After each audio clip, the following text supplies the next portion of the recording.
Il était une fois, dans l'antique et savante cité d'Athènes, un grand philosophe nommé Socrate.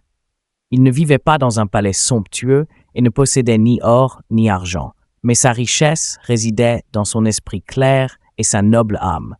On venait le consulter de tous côtés, et son nom était respecté dans tout le pays.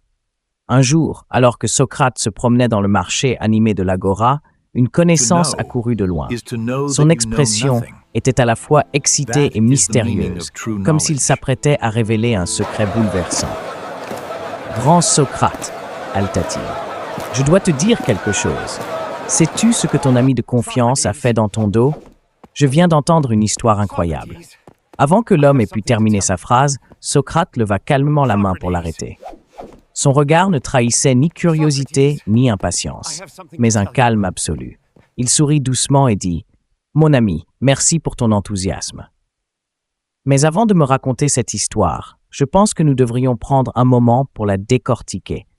3 Thamis, c'est un petit test pour voir si votre histoire vaut vraiment la peine d'être racontée. » L'homme fut surpris, mais hocha la tête en signe d'accord. Socrate continua, sa voix chaude et claire. « Le premier Thamis est filtrage de la vérité. Répondez-moi, êtes-vous absolument sûr que ce que vous allez dire est vrai à 100%? L'avez-vous vu de vos propres yeux ou l'avez-vous simplement entendu dire par quelqu'un d'autre? » L'homme fut soudain désorienté.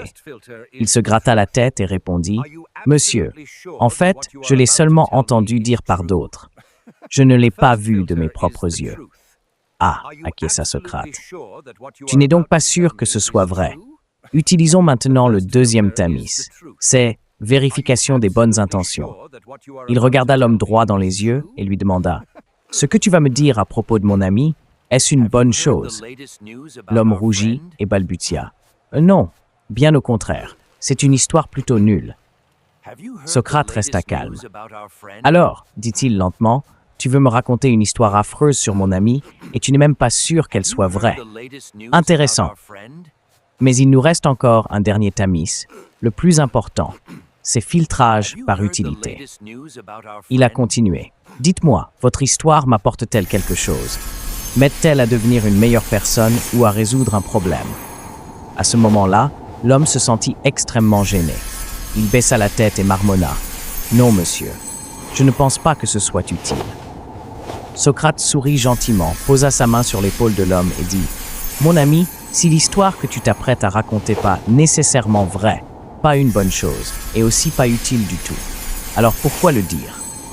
Le dire ne fait que nous faire perdre notre temps, répandre la négativité et peut blesser une bonne personne sans raison valable. » L'homme resta silencieux, soudain éclairé.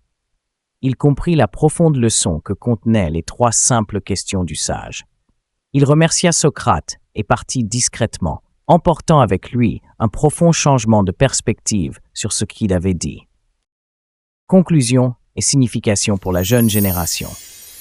L'histoire des 3 Thamis de Socrate n'est pas seulement une anecdote ancienne, mais c'est aussi un flambeau de sagesse qui illumine la jeune génération d'aujourd'hui, en particulier dans le monde des médias sociaux et de l'information qui se propage à la vitesse de la lumière. Chaque jour, nous sommes exposés à d'innombrables nouvelles, commentaires et histoires dramatiques concernant d'autres personnes. Nous pouvons facilement cliquer sur « Partager », « Commenter » ou en parler à un ami sans réfléchir. Mais cette histoire nous rappelle de nous arrêter un instant et de nous interroger avec les 3 Thamis de Socrate. L'un, est-ce réel? Avez-vous vérifié cette information ou s'agit-il simplement d'une rumeur? 2, c'est sympa? Ces mots et ces messages sont-ils constructifs? Répandent-ils de la gentillesse ou critiquent-ils et rabaissent-ils simplement les autres? 3, c'était-ce utile? Est-ce que partager cela est utile à quelqu'un ou est-ce simplement satisfaire une curiosité temporaire et répandre davantage de négativité? Si un message ne passe pas ces 3 étapes, mieux vaut le laisser tranquille. Une fois prononcés, les mots sont comme des flèches irréversibles. Utiliser les mots de manière responsable protège non seulement les autres de préjudices inutiles, mais aussi notre propre dignité et notre tranquillité d'esprit.